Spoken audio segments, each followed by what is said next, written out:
I thought of this before over a million times.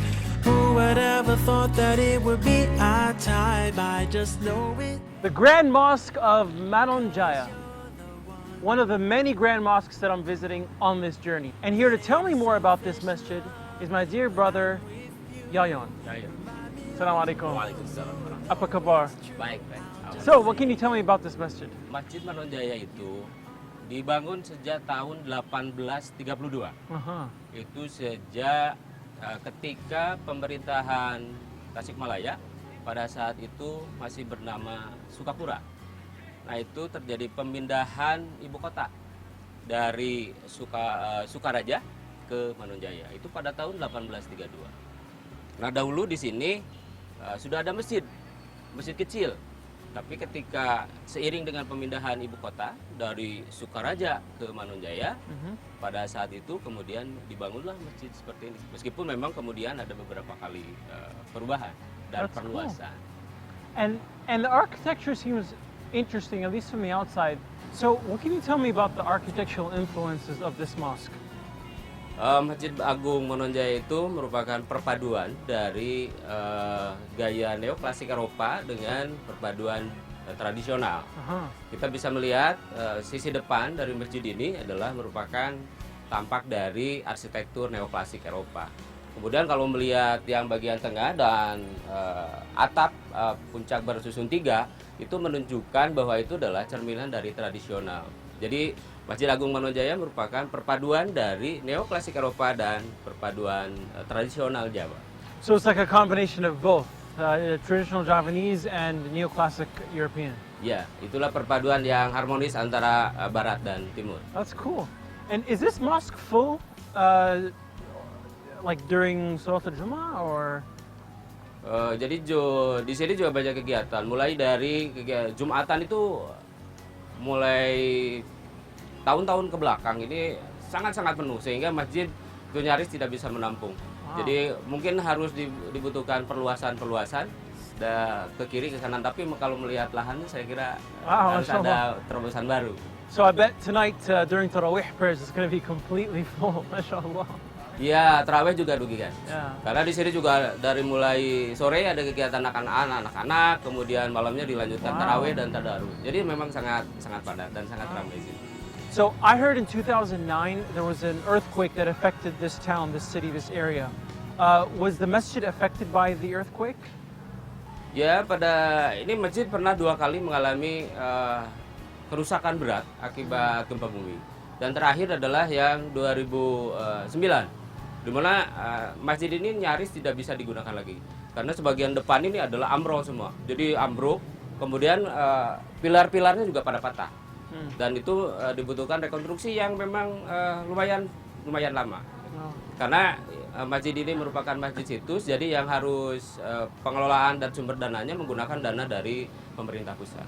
So you guys had to renovate it in 2009? Ya, ini sudah direnovasi 2009. Ini membutuhkan kurang lebih 4-5 tahun baru bisa terbangun seperti ini lagi. Wow. And were there any renovations prior to that, or are there any original parts of the mosque still here? Pada dasarnya karena ini situs ada aturan-aturan yang memang tidak boleh dilanggar. Jadi sehingga pembangunannya itu harus selalu mengkonsultasikan kepada pemerintah. Ya, terkait dengan untuk keaslian arsitektur maupun bahan yang digunakan. That's cool. We'll be able to go in and check it out? Boleh. Yeah? Silakan, ayo. All right, let's go.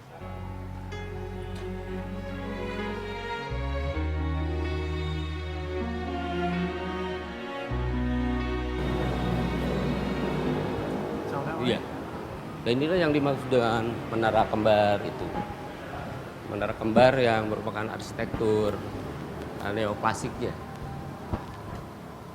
Nah, ini perluasannya dari sini ke depan, yang perluasan keduanya.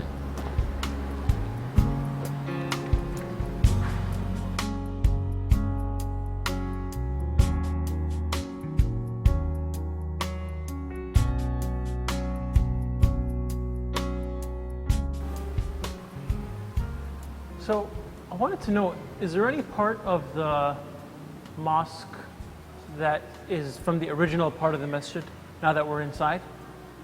Oh, ini masih banyak yang original. Kita bisa melihat mihrab, mihrab, kemudian ada mimbar. Ini mimbar adalah tempat khutbah Jumat. Jadi yang menyampaikan khutbahnya adalah di mimbar itu. Right Dan here. itu masih original. That's cool. Kita juga bisa melihat ini. Desain dari kaligrafinya itu masih original. That's all original. Iya. Wow, Ini juga tiang-tiang yang ada di sini semua masih original. that's Ya. cool. Kemudian kalau kita melihat ke sana meskipun kemarin sempat pilar-pilarnya patah, tapi sampai ke mustaka itu masih original. At the very top. Ya. That's Wah, great. dari atap bersusun 3 sampai mustakanya yang terbuat dari tembaga itu masih original.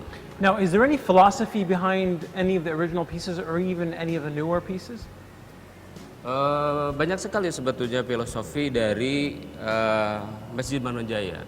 Apa kita bisa apabila kita melihat atap bersusun 3-nya, kita akan bahwa di Islam itu mengenal ada iman, ada Islam, ada ihsan.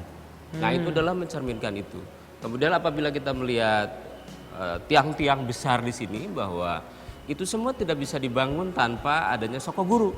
Nah sokoguru itu adalah kegiatan bagaimana pembinaan iman Islam dan ihsannya itu di masjid ini. Jadi tiang-tiang ini adalah merupakan cerminan bagaimana masjid ini merupakan wahana, wadah bagi pembinaan untuk menjadi iman, Islam dan ihsan di sini. MashaAllah. So do you have any specific services or facilities for women in the community? Oh iya, di Masjid Agung Manonjaya juga ada yang disebut dengan pawestren. Jadi bagaimana perempuan, para ibu-ibu, para wanita itu bisa sholat di tempat khusus. Jadi di sini memang sudah masjid ini sudah menyediakan khusus untuk kaum perempuan. That's cool. Iya. Kemudian juga itu menunjukkan bahwa di sini betul-betul sangat welcome. Apalagi satu lagi yang lupa bahwa mustaka itu mustaka yang ada di yang terbuat dari tembaga yang ada di puncak itu melambangkan atau terinspirasi dari Teratai. Kita juga sama tahu bahwa Teratai sebetulnya merupakan lambang dari agama non-Islam. Tapi Islam memang betul-betul bisa beradaptasi dengan lingkungannya sehingga bisa merangkul berbagai kalangan. Sehingga masjid sebetulnya bukan hanya untuk rumah umat Islam saja, tapi welcome untuk semua manusia karena Islam adalah sebagai rahmatan lil alamin. MashaAllah. That's beautiful. Rahmatan lil alamin, Islam, Iman, Ihsan. These are ideals and philosophies that have really shined throughout my entire trip here on this journey. Jazakumullah khairan, brother. Terima kasih for spending your time. I know you're really busy, but I wish I could stay longer. But I have other places to go on my journey. So Jazakumullah khairan. Assalamu alaikum. Waalaikumsalam.